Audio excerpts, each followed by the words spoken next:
Welcome back to the Healthy Business Podcast. I'm Ty King with American Business Engine, and with me as always, Jessica Tolliver with Cam Collaborative. Hey, how are you? I can speak now. You can. Sort of. Sort of. Yes. Yeah, it's coming through. I know. It's a little squeaky. It is squeaky. A little raspy. You got a little Stevie Nicks thing going. I do. I kind of like it. Oh, okay. Yeah. Don't tell her. You can give her like a... But, I went Complex or something. 2.5 weeks with no voice, like a full-on yeah, whisper. yeah. Sorry. And it was really annoying. Very cool. But I'm back. So we're on Jessica's couch. Yes. Well, This is very different than what we're it's the usually used Cam to. couch, It's a yeah. new format. Uh-huh. Changing it up. From the studio to in here. Yeah. It looks like it sounds good. It It looks does. good. And there's no green screen. We're actually looking at a live Yeah. view of the Capitol. Yes. If anything interesting happens, we'll see it. right out the back. And we have somebody else on the couch We today. do. We have a guest. Would you like to introduce him?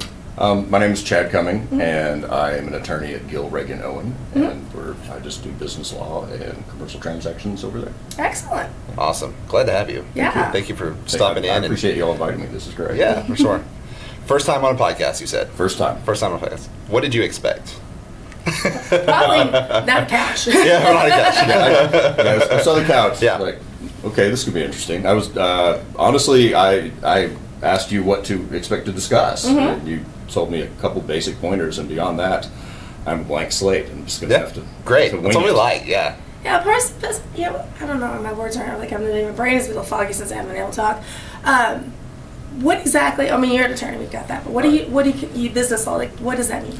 So the one thing I often have to explain is when someone says they're a lawyer, it's kind of like saying they're a doctor. Mm-hmm. Most people, their impressions of lawyers are based on television. Right. And just as not every physician is a surgeon, not every lawyer is a litigator. Or an ambulance chaser. Or, yeah. And, those ambulances need chasing. Absolutely. I just don't do that. Right. I do not go to courtrooms. Primarily as a business attorney, you work with people trying to prevent problems, and you do that by structuring the business and a lot of other things we can do in depth, or respond to problems. Okay.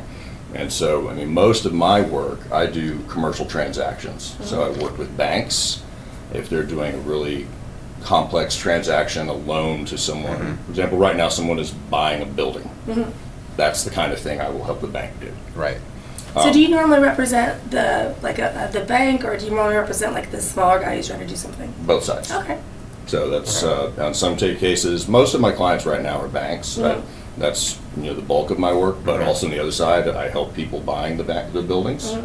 I help people start companies. So if you need to form a limited liability company or a corporation, I do that all the time. So that's actually a good question. When I formed my corporation, I went through my CPA. Right. So what would be a reason that someone would seek out an attorney as opposed to a CPA, or as opposed to like legalforms.com or whatever? Well, CPA, depending, of course, the answer is always it depends. Opinion, not sound legal to no, me, no. so get that. CPA, you probably are going to get just a pretty good LLC as well. They're typically going to look at it from the financial, the money flow, Right. but they may not look at it from the legal liability issues that we look at it.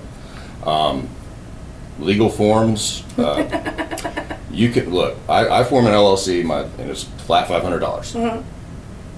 You can spend $500 with me. You can save it, go cheaper with legal forms, and Spend it later. few years you're going to spend $5,000 with me fixing it. They say, yeah. Interesting. Yeah, because they'll do little things like those forms. It's a company. They'll charge you an annual fee to be a registered agent, for example. I'm not going to charge you that. I'm just forwarding mail. So I mean, right there, $150 a year. That adds up quickly. But also, there may be significant problems in there that they may or may not catch. Because I'm having a conversation with 2 or 3 people, helping them figure out things. I can help prepare them for that.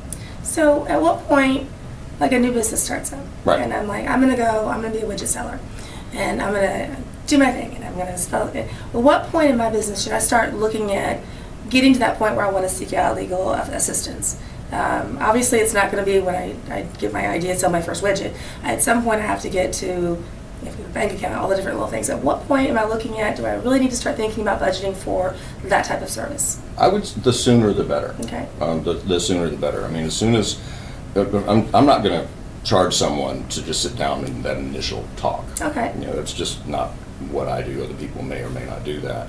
And they'll decide early on, okay, I'm not ready, I'm not there yet. But the minute you're going to actually start forming the company, yeah, you need someone. The minute you're going to start actually looking at leasing a space or starting a bank account or something like that, yeah, you probably need to go ahead and talk to your attorney earlier rather than later. Okay.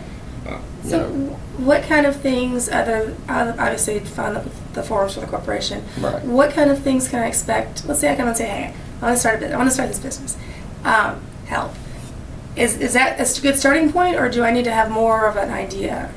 Yeah, I mean, that's a good starting point right there. Let's sit down and talk. Again, find someone who you feel really comfortable sharing and bouncing ideas off of. But the attorney might help you realize something is a bad idea early on as much as a good idea. You might recognize, like, okay, I've seen this before. You're looking at selling widgets. If you're going to be doing this on the internet, have you even thought about sales tax? Yeah. Something as basic as sales. Something you're going to be selling on the internet. You're selling all across the country. How are you going to pay sales tax in Wisconsin? Especially with, I'm not really up in the news, but at one point it was new that having to change the sales tax for internet purchases, they went through, they changed with that. Right, and just little, we've seen trouble before, and so it's just that little question of, okay, well, you need to think about this, on the early stage, because again, spend a little on the front end, or spend a lot fixing it later. Right. So what else? So we come to say, I want to start a business, and you're like, okay, give me an idea of what your business is going to do. You make some recommendations. What other than, obviously, what type of legal filings that we need to do initially to create the business, whether it be an LLC or whatever, I'm sure you can give those recommendations. What other type of recommendations can I be looking at? So as a small business person, initially, I had no idea. Right. I know that if I want to do a thing, I can charge money for it, and then at some point I need to protect myself, protect the business, not get sued, all those fun things. And I'm not an attorney. I didn't become what I became to know all the legal stuff, so that's when I would obviously seek that out. But what kind of answers can I expect or what kind of questions can I expect some guidance on, besides just whether to do an LLC or S Corp or whatever it is that I may be needing? The other big things that, really a person beginning a business looks at, for example, I'll sit down with them. The biggest line item in your budget, and most people's budget, is the business lease. And usually those things are about 30 pages long. I'm pretty sure I know which lawyer you negotiated your lease with, because he sits in the office next to me. And he does the lease. And I know I will sit down and just read through that monster document and spell out for you, okay, here's what this will actually cost you. Because you're just thinking rent. Okay, well, there's rent. There's also common area maintenance and insurance, and you're gonna, or did you know you're in charge of paying for the HVAC maintenance? That might be a huge line item that you may or may not have budgeted for. Right. And if you don't know, that's in Article 4, Section 4.3A. That's a 5-figure a year problem for some small businesses. And so that's little things like that. I'll sit down and just okay, so a client walks in to get a massage. They're going to sign something. What are they signing? Where'd you get that? Well, I downloaded it off the internet. Right. Okay. That's something you might pay a lawyer 30 minutes to write for you and really protect you, because I've seen I'm going to have a lawsuit and look up a lawsuit of the massage therapist had to fight in Arkansas courts, and this language was what the judge upheld. So that's that. I'm going to put those magic words right there in your contract. Absolutely. Little things like that. Okay. Yeah, I have a friend who runs a business, and the first thing I did for him was write his membership agreement. Yeah. And I specifically found something that Judge Griffin had said. He signed this. He knew what he was getting into, so his injury was not the owner's fault. Excellent. I put those magic words right in there. That's what a lawyer does for you. Excellent. Interesting. Do you ever deal with nonprofit organizations? Yes, we work Okay. with nonprofits. We, from big to small. I'm on the board of United Cerebral Palsy. Actually, our board meeting this afternoon. Okay, great. But we work as counsel to Heifer and Methodists. Okay. In fact, the general counsel for Heifer was one of our shareholders who went in full-time with them. So, we do it big and small. So when it comes to time for them to file with the IRS for the 501c3, do you help with that process? Because I know it can be lengthy and breaking down the descriptions for them so that they know what it is. I don't do it myself, Yeah. but we got 25 lawyers up there. We have Okay. some who do that. So somebody knows how to do that. Yes. Okay, And that's, got you, yeah. that's the other advantage. Yeah. You go to a bigger firm, Yeah. you're going to have people who do all kinds of areas. Okay. And that's, I don't, but here's Brianna. She'll Interesting. take care of it. So in a business, you said most of the clients that you're taking care of are trying to prevent problems before they happen. Ideally, right? yes. Yeah, ideally, yes. Yeah, they probably come to you after when they're already have a little have bit that of trouble. too. Yeah. So I would say, what is the most typical problem that they run into if they if they file it themselves with the Secretary of State, let's say, and then an issue comes up and then they need to come to you? What are the most common sort of issues that they could avoid by going to you first? At a certain point, when you start having employees, Okay. employee issues are a real significant problem. And so the sooner you can have an employee relations attorney sit down, write your policy, employee manuals, write your employment contracts, all of those things. So they have write the manuals as well? Yes. I didn't know that. Okay. Yes. You can't just go to Google and change the name of someone else's. The templates? Yeah. Well, again, you can. Yeah. But that one in particular, to get it on the front end, you will save yourself a significant amount of trouble. Interesting. So are we talking like one employee, or wait till you have 5? Or I probably would say, probably 5, but the sooner the better. Yeah. It's an at-will state. You can. Okay, so that's an interesting question. At will, could you just I understand it, but could you briefly explain it for people who don't understand it? Because I had to learn. Yeah. An employer has a right to fire you for just about any reason. Okay. The employer has the right to do that, so long as the reason is not a violation of, like we're firing you because you're a woman. There are certain protections, but generally speaking, if I walked in and my employer was like, we don't hire people with peach shirts. You are just not dressed appropriately. You're out. And that happens. Okay, so that reduces probably the amount of wrongful termination. It helps. Okay. Arkansas has its legislature is very conservative, and it is in the favor of the employer, but there are still problems. Mostly, claims of federal violations, Okay. discrimination laws, that kind of thing. Very interesting. Again, it's not my area. I will Sure. lateral that over, but I have one of my clients that they've had multiple claims before the EEOC, Equal Employment Opportunity Commission. Okay. And, they've had to go hearings, and that's when I call up one of my Right. coworkers, like, hey, would you go to this hearing for our people? And they do. So there's my question. Let's say I decide I want to do a thing, and it's in your wheelhouse, you do the thing. And then something else comes up with my business now. Because I'm with you, do I have to then, what is that? Great question. Good question, They're yes. coming right back here, though. I need to make sure we turn that doorbell off and close Yeah. and lock the door. That's my That's fine. daughter. I'll get it in post. Hello, daughter. Be quiet, we're recording. Back to my question. So I decide we're talking, we're creating the business, and then something comes up with employees, and that's not you. Do I then have to go interview in your law firm, or is that just kind of like once I get you, I get the team? You can hire whoever you want. You could have 4 different lawyers. There are people who, they're really comfortable with me for corporate and financial things, but they have another firm they're really comfortable with employment things. You can go up both. In my case, one of our selling points is we have people who handle that.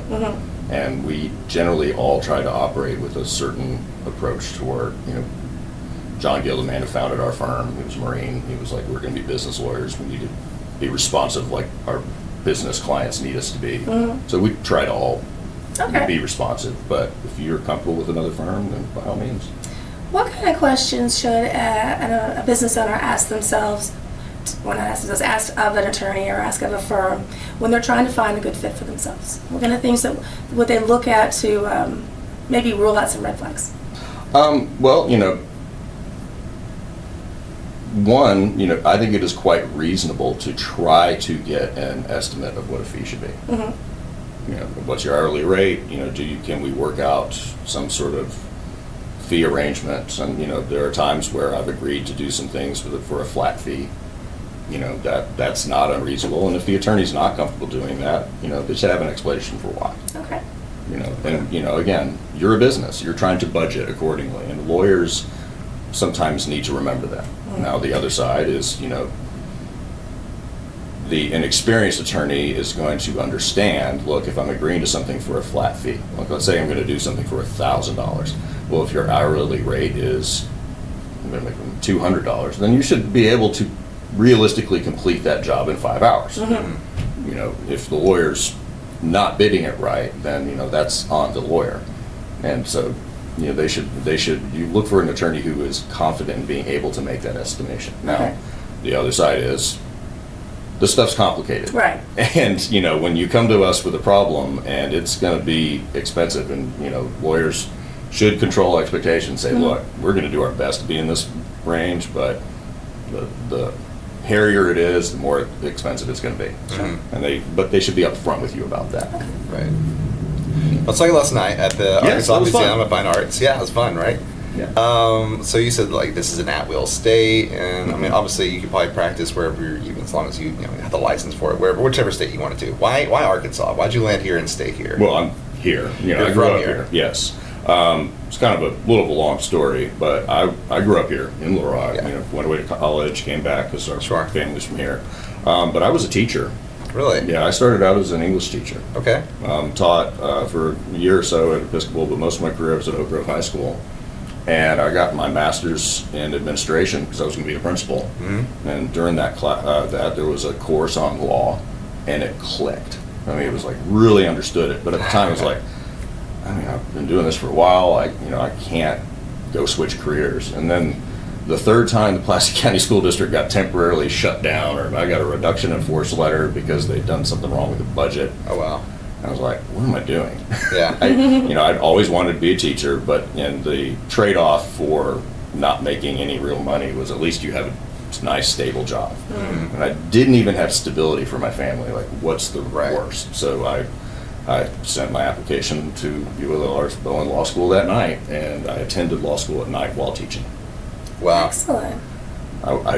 There are easier ways to do it. Well, I like those. I like hearing those stories because so many people go down a path for whatever reason, and then they feel like I'm stuck here. I've chosen this path. This is where I am. This is not my passion, and they just, I don't know, wither away and become a lump and then die. And to hear someone make a change, I listened to 2014, and I am not a spring chicken. And so it was a huge shift for me to go into a new field and I'd never been in a service type field before. But for me, it was very similar. I was like, this is it. I found my passion and made a change and am enjoying it and doing pretty well. So I love hearing stories like that where you were well established. I'm going to do this thing, and you're like, man, that's not the thing. Let's go do a different thing. Yeah, and I mean the other explanation or warning, especially I give my children, is I love being a lawyer. It's fun. It's very fulfilling. I enjoy it a great deal, but my passion is my family. I mean, ultimately it is just a profession, and I always try to warn give young law students, fulfill my life. It was like, I mean, I that was the teaching too. I loved that, but what I'm fulfilled by is my family, and my friends. This is a job. Pays the bills. Yeah, it's not. I mean, what I really love is them. I mean, this is really fun and cool. It's really interesting and all that. But I mean, ultimately, it's just a job. So but because you like it, you don't take the negativity home your family. Very much, which is yes. Your passion. Yeah, I mean, don't be miserable. Right. But your vocation doesn't have to be your passion. I mean, there are other things that I'm really, really passionate about too. I mean, I'm a CrossFit coach for fun. Super cool. And I love to write, and so every night I go home and I write, and those things are also things I'm really passionate about. But ultimately it's about family. This is just it's a really good job. Yeah. I'm glad you brought that up. I was going to ask you. I was like, you look like you work out. I do. And so you probably keep a healthy work-life balance. And like you said, you're doing this to build your career, but that's not really your full goal. Your full goal is focused on your family. Yes. Taking care of them and spending time with them. And it looks like you're taking care of yourself. I try. How do you achieve that and not get wrapped up into your career? Well, I mean, lawyers are workaholics. Sort of, yes. Entrepreneurs are workaholics. Yeah, we are. And so the balance of that is, I mean, you have to be honest with yourself as a lawyer. I mean, okay, workaholics are also, in some ways, that's a form of selfishness. And you have to be honest with yourself about that. Like, okay, and I tend to be really disciplined about how I spend my day and time, and about scheduling and everything else. There are things I gave up to fit all this in. For example, I really don't watch TV or movies. Okay. I'm sure I would love them. My brother's like, hey, Ted Lasso's amazing. Like, I bet it's great. I'll put it on the list. There's no list. I just don't have time. One day you'll retire and you'll have time. I mean, I just don't. There's things I don't have time for, and so I have to be okay with that. Sure. But yeah, awesome. that's a big part of it, is just being organized and disciplined. Yes. But being very intentional about, I will be very, very much make sure I have time for my family. That is a priority. Never really thought of, like you said, the workaholic thing it's a selfish thing. When you said it, it made complete sense, but I was like, I never really thought of it that way. It can be, where you're, I don't know, I guess you're wrapped up in all your time in doing things for you, or like, even if it's taking care of your family, you're always, when I went through entrepreneurship class, they used to show us these videos about, these other entrepreneurs who made it. And one of the key details that they said was, fundamental in creating success for yourself, being an entrepreneur, is that you're going to have to make sacrifices. And there was a story about this guy who had, he's got car garages all over Seattle, and one of the most well-known ones. But he started off just in his own house garage, where he was working on cars on his off time, working at an auto dealership, and then he would come home and take these in. But he was talking about how he would miss his kids opening their Christmas presents in the living room. It was only a few feet away, but he was in the garage working on it, or he missed their birthday. It's like, why? Why did you do that? That doesn't make sense. You could just stop. You Take a have break. to remind yourself, the whole point of what you're working for is for them. Right. If you're missing them, what are you doing? Right. Yeah. So even like at law school at night, I'd work all day, go to class till 10, come home, study. And so, you lived on 4 hours of sleep for a few years, but no matter what I did, I would get up and make the kids breakfast, because that was the one time I could be there for them. You just had to be you have to be intentional about it. That's awesome. Yeah. Now they're grown. So now they're do they appreciate that you took I the hope time? so. Yeah. I have a good relationship with my kids. Good. So actually, my daughter was there last night. Oh, really? Okay. Yeah. Great. Yeah. Awesome. She's 27. She's grown. Yeah. I was surprised by the amount of people that were in their 20s that were there last night. I was like, it was a young professionals thing, but usually you might get 15, 20 people there at one of those events. But last night it was like 200 something. Wow. Yeah, it was crazy. Yeah. Really successful. It's Land at the Rock. Have you heard about it? No, I haven't. It's Create Little Rock and Little Rock Chamber they're creating events for all the summer interns and law clerks and things like nice. that. Yeah. Just to show them this is a really cool place to live. That makes sense. I didn't realize all that was going on. I thought it was just Create Little Rock last night, and then so that was wow, this is a big crowd. A lot of those people were like summer interns. I can tell. Looked like they graduated high school yesterday. I was like, there's lots of kids in here. But we had law students from Fayetteville. This place is really amazing. Yeah. So it's a chance for them to see it's a great place to live. For a place like Fayetteville, this is Northwest Arkansas, which is its own island. Everybody knows that in Arkansas. And then you get told, it's kind of like Little Rock and North Little Rock here, where if you stay on the North Little Rock side, they're like, oh, don't go to North Little Rock, there's nothing really over there, and North Little Rock's Little Rock, they're a little snooty, and it creates this rivalry that doesn't even have to exist. But same thing for Northwest Arkansas, and when they come to Little Rock, they're like, oh, this isn't nearly as bad as what I was told, and there's actually some really good stuff, a lot of diversity, a lot of stores and shops and different things I can do here, career opportunities. Yeah, and the diversity is a really big, I think, distinction between us and Northwest Arkansas. You have a little more ethnic and cultural diversity down here. Yeah, for sure. That's a good thing. Yeah, right. Absolutely. It certainly made some of our summer law clerks more comfortable. And that good. was nice. So that was really fun. It's very interesting. Yeah, and I think that's something that Arkansas doesn't get a whole lot of credit for, is the diversity. If you tell, I was talking to somebody last night from the event. She was from Idaho. Before she moved to Arkansas, she was told by her agency, "Hey, you're moving here. Gonna work there, and she's like, what, Arkansas? Because like everybody from outside of the state has like an avatar that they think of whenever it's like the type of person that's in Arkansas. That's a state. Are they wearing shoes yet? Yeah. That type of thing. But then you get here and you're so surprised by just They have running water and toilets. and the mix of cultures. I mean, just everything that we have here is just amazing. Yeah, my family's from, Chicago, Michigan, and Ohio. Yeah. I'd be visiting my family up there in Michigan. They would make fun of Arkansas. I was like, we're in rural Michigan. I'm from a city. Yeah. Right? Like, what are you talking about? You live in a county without a stoplight. We have a symphony, So. We got a symphony. That's the telltale sign that you're in a city. Right? One of the things that Arkansas does struggle with, and I bring this up all the time, is I call it the town of Arkansas. Because it's like a small town. Everyone feels like we know each other. So if I know something, I just assume you know it, so I'm not going to tell you. And that's actually not a good thing. That's because a good point. a lot of the things like the event that you had, I had no idea what was going on. Not that it super affects me, Sure. but it does affect some of my clients who... Well, I was there and I didn't know what was going on apparently. So there you go.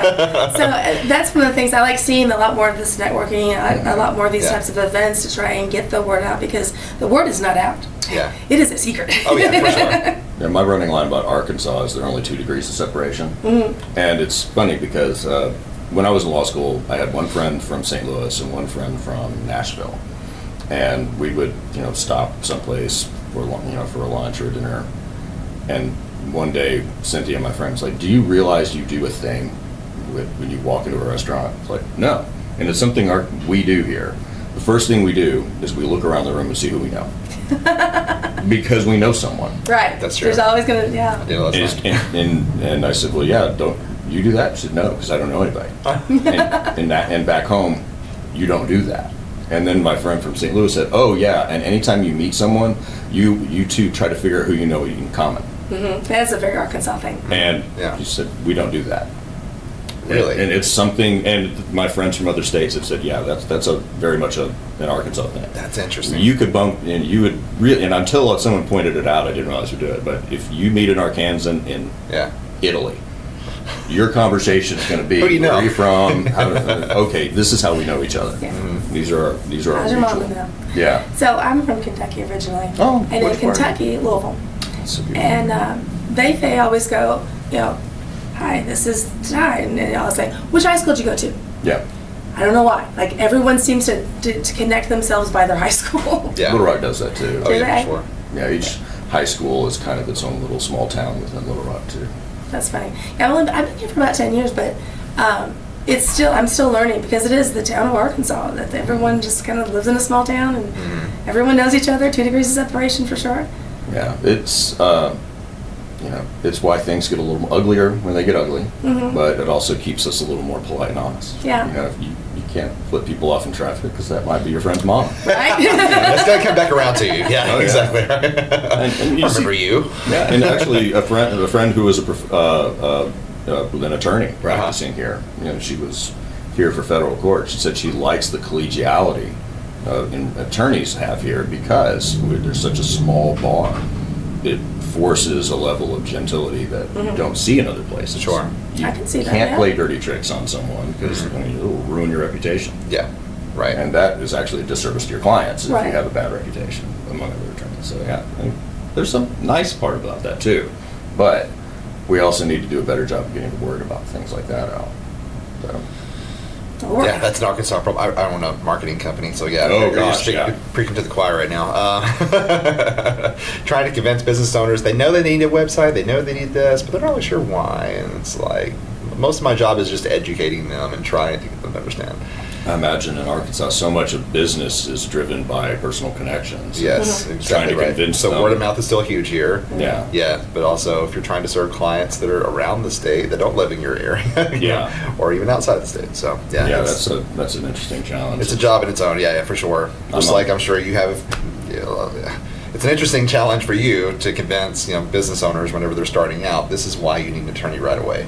Oh yeah, and it's funny because I'm on the marketing committee for my law firm. And it's a discussion that we Yes. have constantly of how do we do this versus this. So yeah, there are people, the ambulance chasers, and like Rainwater has a really good one, not an advertising program, but you gotta when you do that, you have to have staff who do nothing but field calls.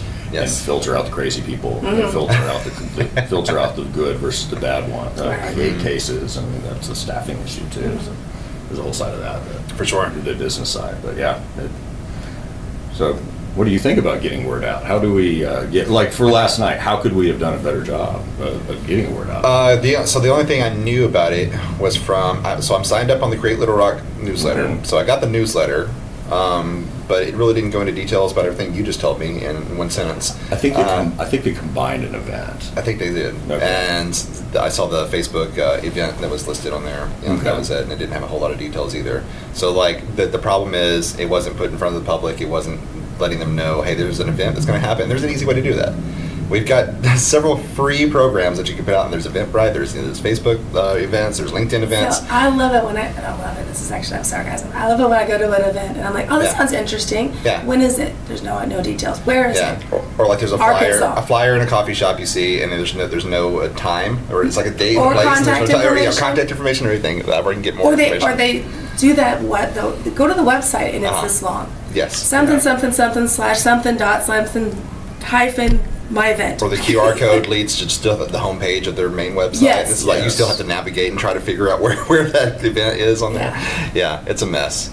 So yeah, make it easy for people. People are lazy. Yes. Yeah, easy as possible, fewer clicks as possible, and information up front. What's important? Not a whole bunch of lead in of, oh, you're really going to love this event. They don't want to hear that. They just want to hear what are they going to get out of it. Yeah. What are the bullet points? Yeah, it's funny you mentioned that because within my firm was sponsored for that event. And so within my firm, I was telling the lawyers, hey, here's the thing, we're sponsoring it. Yes. I arranged for this to Right. happen. You can register by going here. Yeah. And it was just to the main list of things, Yeah. and I said scroll down, and they didn't go. They won't. It took me redoing the hyperlink. Yeah. Go here, and it was the registration page. Yes. Yes. It's Yes. like, and so I learned that Make it lesson. easy as People possible. are. For sure. I mean, and it's people are lazy. I'm lazy. I'm not saying that. This is not a dig. Yeah. I'll click a link, and if I gotta click a second one, I'm bored. Sure. I mean, our attention span is low. Yeah. Right. So definitely make it easy. And the other side of it is also your time is money. Exactly. Mm-hmm. Yeah. You know, every minute that you're not working on something productive, then like, oh, I'm wasting time. Never mind, I got other things that. Yeah, it's a whole new project trying to figure out where to register for this event.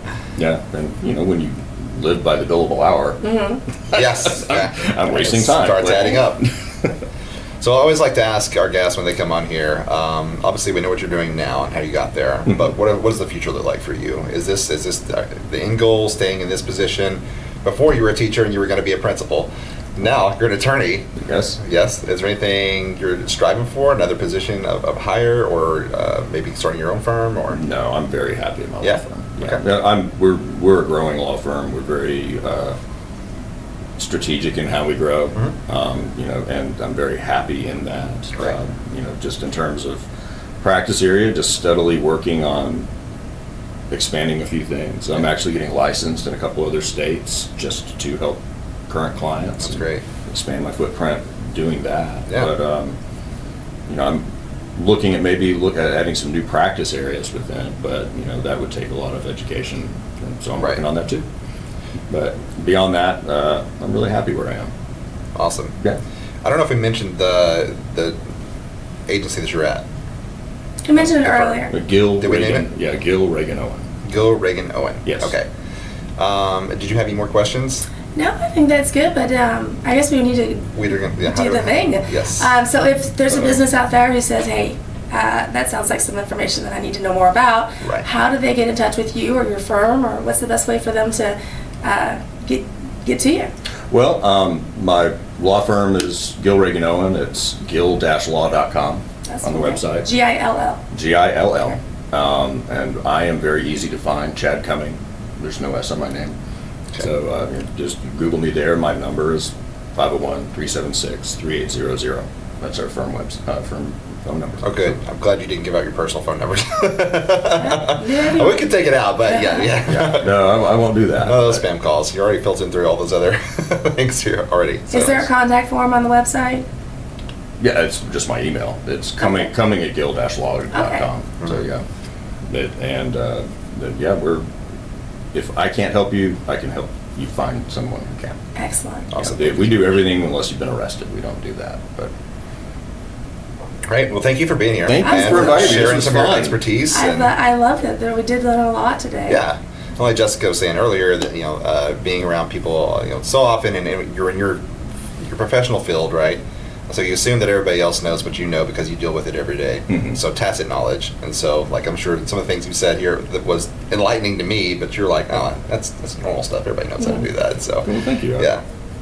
Hopefully I do that. Yeah. Oh, yeah. I've learned a lot just sitting here with you. Absolutely. Thank you. I'm For glad sure. to hear that. That's always And our listeners should get something from that as well, and hopefully reach out to you. Absolutely. Yeah. Well, Awesome. appreciate it. Thank you for inviting me. Well, thanks for coming.